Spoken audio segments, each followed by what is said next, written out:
কৃষ্ণ করুণা সিন্ধু দীনবন্ধু জগৎপতে গোপেশা গোপিকা কান্ত রাধা কান্ত নমস্তুতে।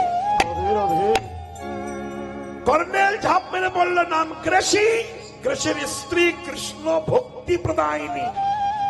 এই জন্য স্ত্রী ভাগ্যে পুরুষ ধন্য হয়, স্ত্রী ভাগ্যে পুরুষ ধন্য হয়। তৎকালীন ছিল, এখন আর নাই, এখন তো সর্বনাশ। তাই যখন কর্নেল গ্রেসি জলে ঝাঁপ মেরে বললেন, হে প্রিয়তমা, মানে স্ত্রীকে বলছে, সাগরে বসে জলে সাঁতরাচ্ছে, হে প্রিয়তমা, আর মনে হয় তোমার সঙ্গে হতভাগার দেখা হবে না। আরে এই বুঝি শেষ দেখা, এই দেখা আমার শেষ। তুমি ভগবানকে জানাও, আমার যদি মৃত্যু হয়, আমার আত্মা যেন গোবিন্দ চরণ প্রাপ্তি হয়। দেখেছে কোথায় কর্নেল গ্রেসি? সাগরে। শুনতে পেলেন তার স্ত্রী, স্ত্রী কৃষ্ণ ভক্তি প্রদায়িনী ঠাকুর ঘরে ঢুকে ভগবানের দুটি চরণ হৃদয়ে ধরে বললে, হে জগৎ স্বামী, আমার গৃহস্বামী বড় বিপদে পড়েছে গো, তোমার করুণার হস্তে স্পর্শ করে তোমার ভক্তকে তুমি রক্ষা করো। ও হে বিপদ ভঞ্জন মধুসূদন, তুমি তো জানো আস্তে কৃষ্ণ পাণ্ডব পক্ষে ছিল। দুঃশাসন যখন দ্রৌপদীর বস্ত্র হরণ করতে গিয়েছিল, দ্রৌপদী নারী জাতি তো ছুটতে ছুটতে আত্মসম্মান রাখার জন্য 100 ভাইয়ের মাজনি গান্ধারী তার দরজায় যে আছাড় খেয়ে বলেছিল, জেঠিমা আমাকে রক্ষা করো, আমি তোমাদের কুলবধূ, তোমার ছেলে দুঃশাসন আমার কেশাগ্রে স্পর্শ করে বস্ত্র কেড়ে নিতে চায়, তোমার ঘরের সম্মান লুণ্ঠিত করতে চায়, জেঠিমা আমাকে রক্ষা করো। 100 ছেলে কৃষ্ণ বিদ্বেষী, যে মায়ের পেট দিয়ে জন্মিয়েছে সেই মাখানা কেমন হওয়া উচিত?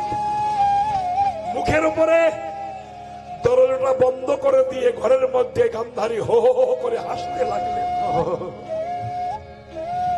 দ্রৌপদী বলেছিল, মারে আজ তুই হেসে হাসিটা জমা রেখে দিলি, তোর 100 ছেলে যেদিন মরে যাবে, ওই মৃত্যু মুখ যেদিন দেখতে যাবি, কাল মহাকাল তোর কাছে সেই অট্ট হাসিটা তোকে ফিরিয়ে দেবে।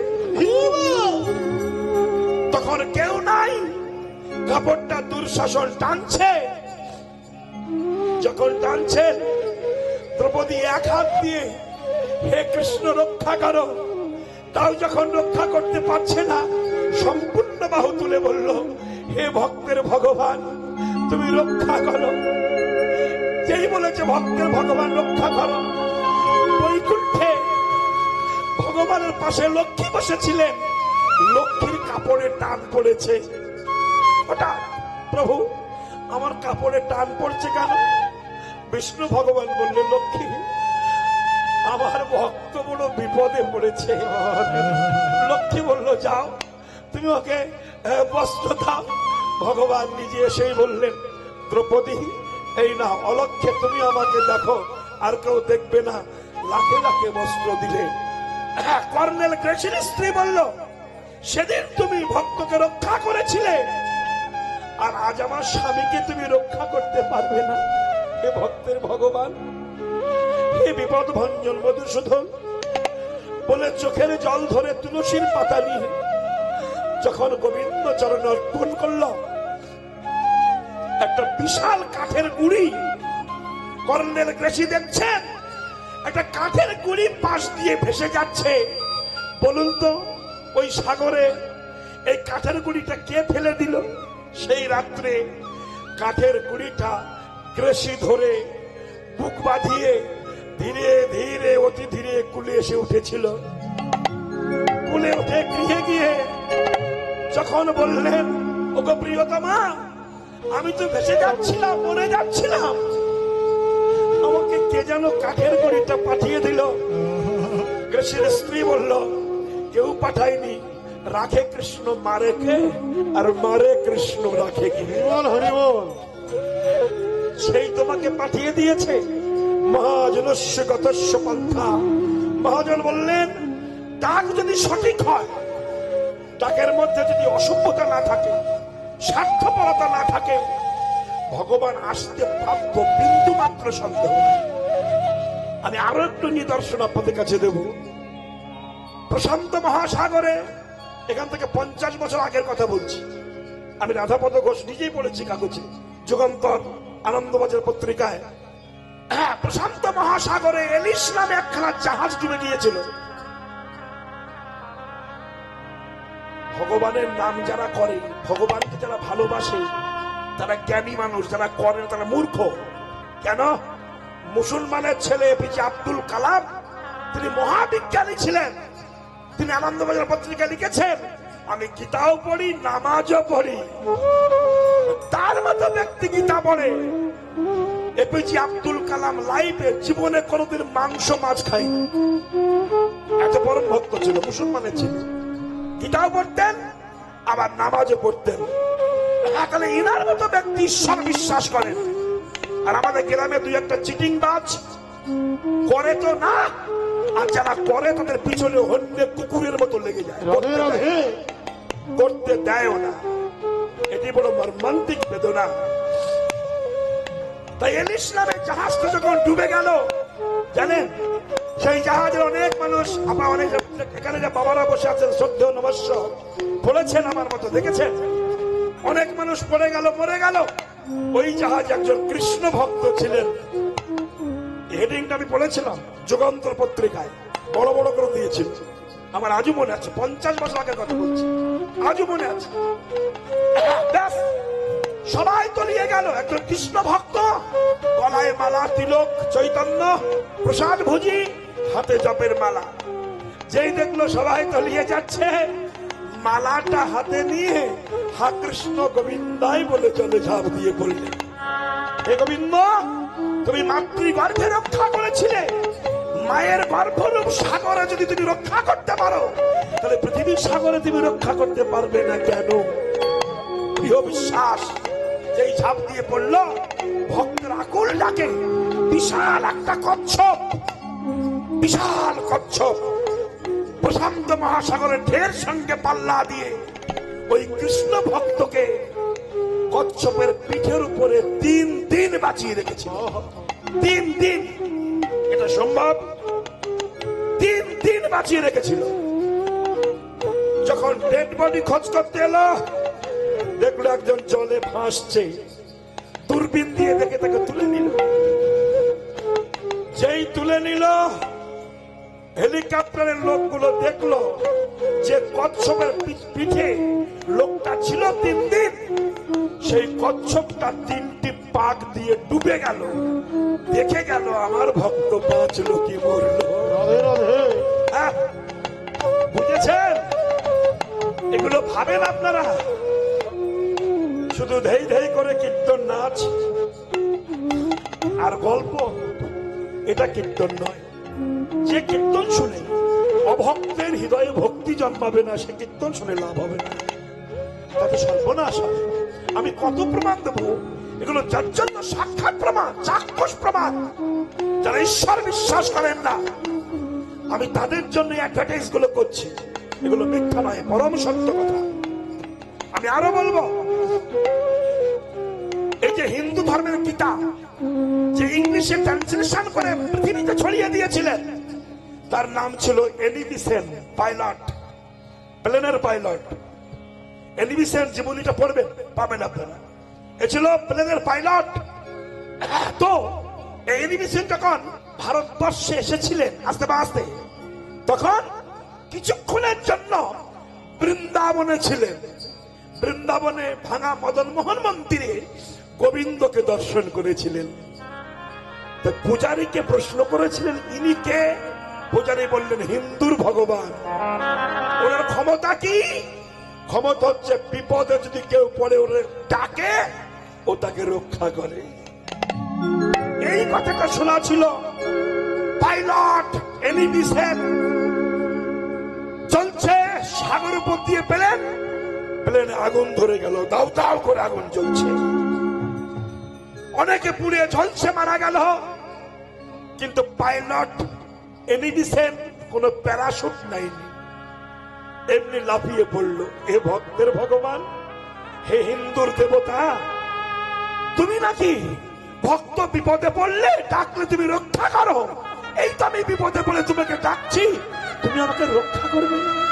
হে রক্ষাকর্তা, যেই ঝাঁপ দিয়ে পড়লো, জলে পড়বার কিছু আগে কে যেন একটা ছোট্ট ছেলে, হাতে বাঁশি, মুখে হাসি, কালো কেশ, কালো বেশ, এক ঝলক দেখতে পেল, দেখতে বেশ ভালো। সে কোলে তুলে নিয়ে কুলে বসিয়ে দিয়ে কোথায় যেন চলে গেল।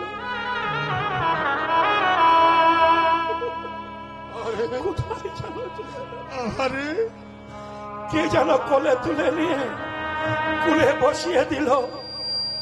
মা যেমন সন্তানকে কোলে নিয়ে যত্ন করে নিরাপদে বসিয়ে দেয়, ভগবান এমনি সেনকে কোলের মধ্যে তুলে নিয়ে বসিয়ে দিয়েছে, আর দেখতে পাইনি। হেলিকপ্টার সরকার পক্ষ যখন ডেড বডি খোঁজ করতে গেছে, তখন দেখলো, দূরবীন দিয়ে দেখছে, বালু চরে একজন বসে আছে। তাকে তুলে নিয়ে দেখলেন প্লেনের পাইলট এমনি সেন। প্রশ্ন করা হলো, চলুন আপনার দেশে দিয়ে আসি।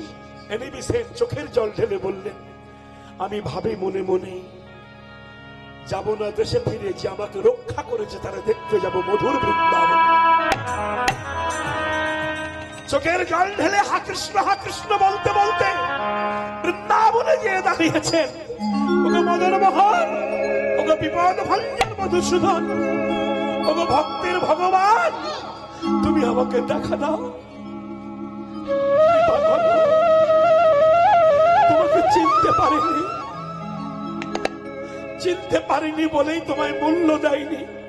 আজ বিপদে পড়ে বুঝেছি, প্রভু, মানুষ যদি সময় থাকতে তোমাকে ডাকতো, তাহলে মানুষ সংসারের যাতনে এত ভোগ করতে হতো না। মানুষ বোঝে না গো, মানুষ নিজেই মালিক হতে যায়, আর মালিক হতে যেয়ে স্বয়ং মালিককে ভুলে যে এত ব্যথা পায়। আমি দেখলাম তুমি বড় লোক ছোট লোক বিচার করো না, তুমি ছোট জাতি বড় জাতি বিচার করো না, সবাইকে সমান দিয়েছ। কিন্তু আমি তোমাকে চিনতে পারি, আমি অকৃতি অধম বলেও তো কিছু কম করে মোরে দান। আমি অকৃতজ্ঞ, আমি অধম, আমি অকৃতজ্ঞ। কেন? যার খাই তার সঙ্গে বেইমানি করি, অকৃতজ্ঞ নই কি? মায়ের পেটে যখন ছিলাম তুমি খাবার জুগিয়েছিলে, পৃথিবীতে এসে কি খেয়ে বেঁচে থাকবো সেটাও তুমি দিয়ে পাঠালে। মাতৃস্তনে দুধ কতটুকু চিনি কতটুকু লবণ মিক্সার করলে, দুধের শিশু বারবার খাবে, তুমি মিক্সার করে সাপ্লাই করলে। একটা হসপিটাল নার্সিং হোমে কোনো রোগী ভর্তি হলে 10 দিন অক্সিজেন দিলে তার 10,000 টাকা দাম নেয়, জুতা ধরিয়ে দেয়। 10 দিন অক্সিজেনে 10,000 টাকা দাম হয়েছে। এ প্রভু, তাহলে 10 দিনে যদি 10,000 টাকা অক্সিজেনের দাম হয়, আমি জন্মার থেকে মৃত্যু পর্যন্ত যার অক্সিজেনে বেঁচে আছি তার ক পয়সা দাম দিয়েছি? 1 বোতল জল কিনে খেলে 30 টাকা নেয়, কিন্তু যে জলটা দিয়ে পাঠিয়েছে তার কত দিয়েছি? এই বাতাসটা ধরে সাপ্লাই করে ফ্যান, কিন্তু যিনি বাতাস দিচ্ছেন তার ক পয়সা দাম দিয়েছি? অকৃতজ্ঞ নই কি? যার খায় তার সঙ্গে বেইমানি করি। তাই গানটি বড় দুঃখের সঙ্গে গিয়েছেন, অকৃতি অধম বলেও তো কিছু কম করে মোরে দান। আমি অকৃতি অধম বলে তো কিছু কম করে মোরে দাওনি। যা কিছু দিয়েছ অযোগ্য ভাবিয়া, কেড়েও তো কিছু না।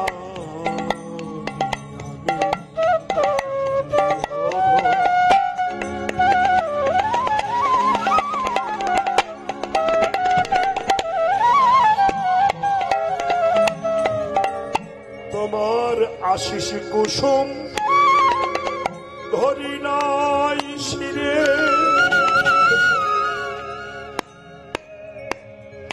পায়ে দোলে গেছি চাহি নাই ফিরে। তোমার আশিস কুসুম ধরি নাই শিরে। যখন যৌবন ছিল, চলবার শক্তি ছিল, কুসঙ্গে জীবন কাটিয়ে দিয়েছি। কত গুরুজন বলেছেন তো হরি ভজন কর, করিনি। তোমার পূজার আশীর্বাদের ফুল আমি পা দিয়ে মারিয়ে গেছি, মাথায় তুলিনি। আজ বিপদে পড়ে তোমাকে চিনতে পেরেছি প্রভু, আমায় ক্ষমা করে দিও। আমি বড় বিপদগ্রস্ত গো। যাদের আপন ভেবে ঘরে ছিলাম তারাও আমার আপন নয়। এখন বুঝলাম জগতে তুমি বিনা আপন জনা আর খুঁজে পাই না গো। খুঁজিয়া দেখলু আমি এ সারা সংসার, কৃষ্ণ বিনা আপন জনা কেহ নাহিয়া। কৃষ্ণ ছাড়া জগতের কেউ থাকতে পারে না। তাই প্রভু মনে বড় ব্যথা। তোমার আশিস কুসুম ধরি নাই শিরে, পদে দোলে গেছি চাহি নাই ফিরে।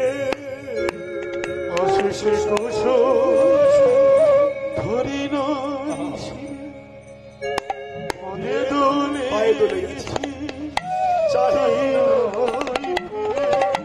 আমি যা কিছু চেয়েছি সবই তো পেয়েছি, প্রতিদানে কিছু চাই। আমি অকৃতীয় বলে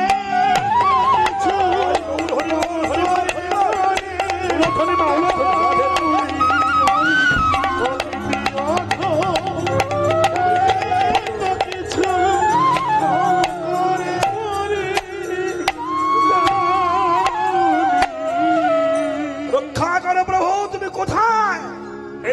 বৃন্দাবনে যে ভাঙা মদন মোহন কুঞ্জে যে দেখলেন যে আমাকে রক্ষা করেছিলেন, ওই তো সেই তো দাঁড়িয়ে আছে, হাতে বাঁশি, মুখে হাসি, কালো কেশ, কালো বেশ। ওই তো সেই, ওই তো যারা আমাকে তুলেছিল, ওই যে লাভ মেরে পড়েছে। পূজারি বলল, দাদা কে আপনি? আমি পাইলট এলিভিসেন। কি হেতু আগমন?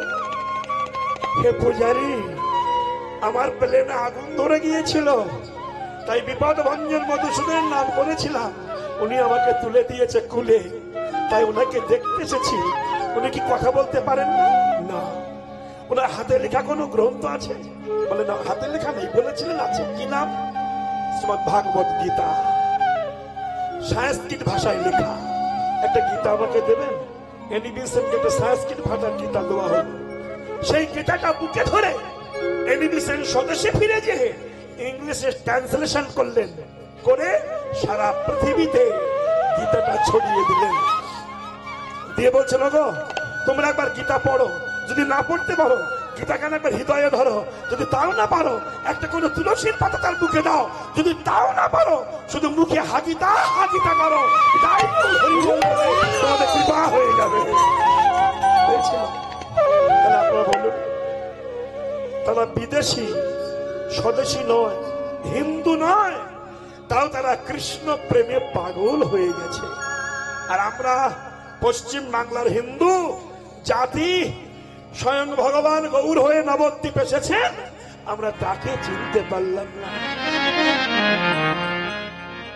না। ঘরের ভাত পরে খেয়ে গেল, আমাদের ভাগ্য হলো না। এ বড় মর্মান্তিক বেদনা। তাই গৌরাঙ্গ মহাপ্রভু ভাবলেন এই পশ্চিম বাংলায় আমি থাকবো না। কেন?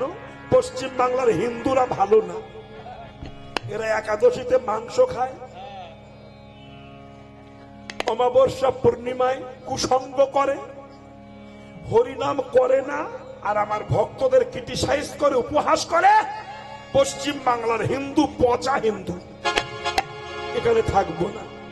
তাই মহাপ্রভুর ইচ্ছা হলো আমি পশ্চিম বাংলা ত্যাগ করে চলে যাব। সত্যি চলে গেছে, আর চলে গেছে বলেই আজ এত চিটিং বাস কীর্তনিয়ার জন্ম হচ্ছে। কেন? যে দেশে মহাপ্রভু নাই সে দেশে তো প্রাদুর্ভাব হবে, শত্রুপক্ষের উদয় হবে। যে দেশে স্বর্গ রাজ্যে গুরু ছিল না, দেবগুরু বৃহস্পতি, তখন দৈত্রা স্বর্গ রাজ্যকে গ্রহণ করে দেবতাদের তাড়িয়ে দিয়েছিল, তেমনি গৌরাঙ্গ মহাপ্রভু এই পশ্চিম বাংলা ছেড়ে গেছে বলেই কিছু কিছু বিদ্বেষী, কৃষ্ণ বিদ্বেষী, তারা নকল হিন্দু সেজে কীর্তনিয়া হয়ে কীর্তনের আসরে যেসব ভাষা বলছে আমার মহাপ্রভু সম্পর্কে, কৃষ্ণ সম্পর্কে, রাধা সম্পর্কে, বৈষ্ণব সম্পর্কে, এটা হলো কেন? মহাপ্রভু চলে গেছেন বলে এসব দৈত্য জানোয়ারের প্রাদুর্ভাবটা বেড়ে গিয়েছে। মহাপ্রভু জানতেন যেমন একটা হবে, তাই চলে যাবেন। তাই মহাপ্রভু ডেকেছেন সচিমাকে। নদীর রথ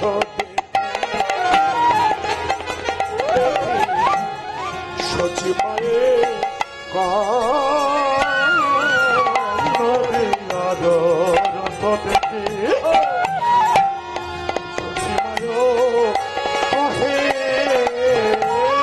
ধরা চোড়া দেহ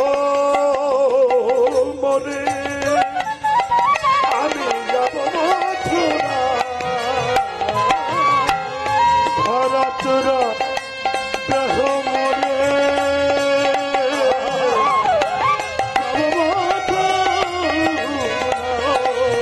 আমি আর নবদ্বীপে থাকবো না, দ্বীপে থাকবো না গো। আমি লীলা চলে যাব চলে।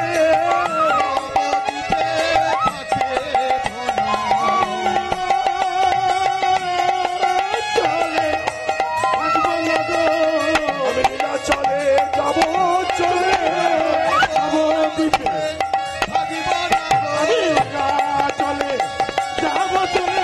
আমি মন্দিরায় যে রাধে বলবো লীলা চলে যাব চলে।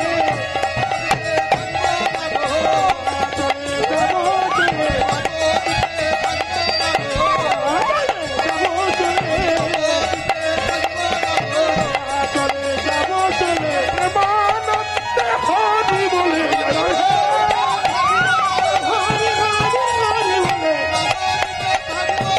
আমি লীলা চলে যাব চলে। এত বলি গোরা চাঁদ রথে চড়ি বইছে পুরব পালালো মনে কহে বাসু ঘোষে, কহে বসু বসে। মহাপ্রভু বিলম্ব না করে নবদ্বীপে যে রথ ছিল, জগন্নাথের রথ হতো, সেই রথের উপরে বসে পড়েছে। বাসুদেব ঘোষ দেখে বলছেন প্রভুর মথুরা লীলা মনে পড়েছে। তাই বাসুদেব অসে বলে এইবার লীলা বলো বাসুদেব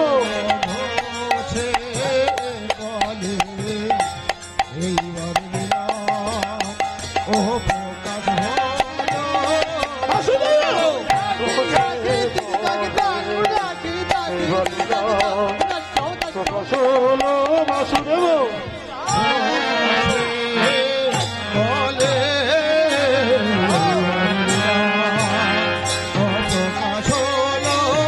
বাসুদেব धन नाक धन धन नाक धन धन त्रिगण दा धन दा धन दा धन दा धन दा धन धन दा धन दा धन याद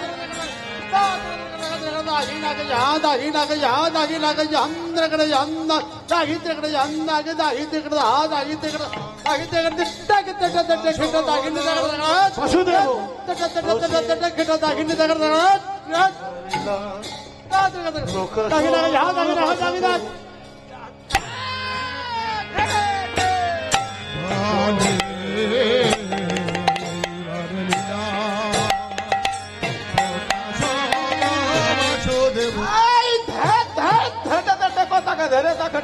నగరనంది కొత్త కొత్త చా ఎంత ఐ కొత్త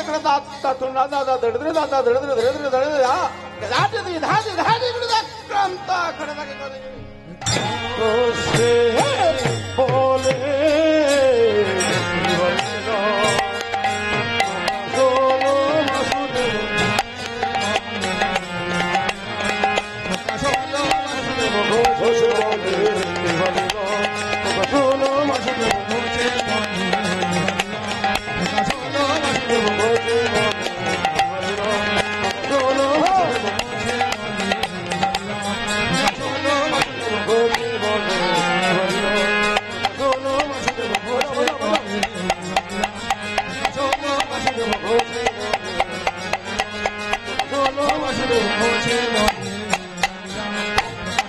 বাসুদেব ঘোষে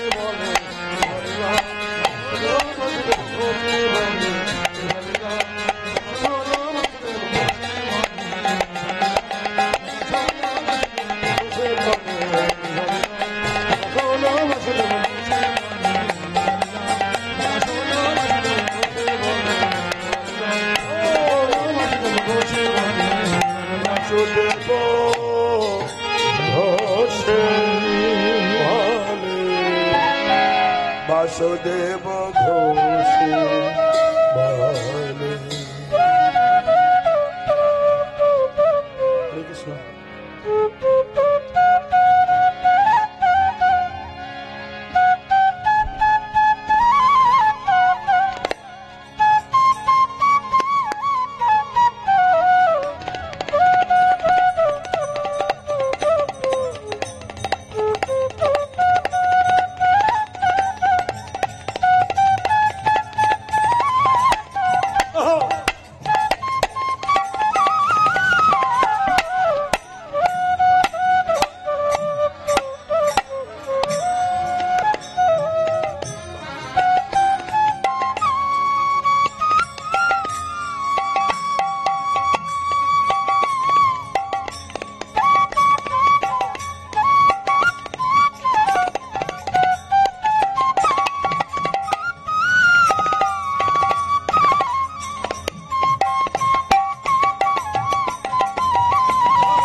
কৃষ্ণের যাতে গো খেলা সর্বত্র মনোরলীলা নরলীলা নর বপু নর স্বরূপ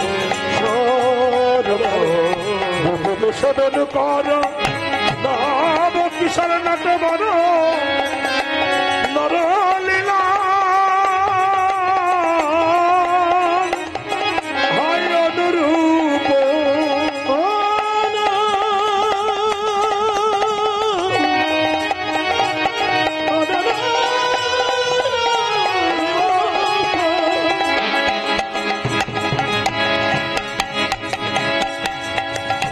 জয় রে লীলা লীলা লীলা বনে বলিহারি বলিহারি এখানে সবাইয়ের চরণে আমি করি কোটি নমস্কার সবে মিলে চরণ ধুলি দেহ মস্তকে আমার আজ নরেন্দ্র মধুময় বৃন্দাবনে খোকা একটু ভলিউমটা বাড়াই মনিটার মনিটার মনিটার শুধু মনিটার হরে কৃষ্ণ হ্যালো হ্যালো হ্যালো শুধু মনিটার হ্যাঁ থাক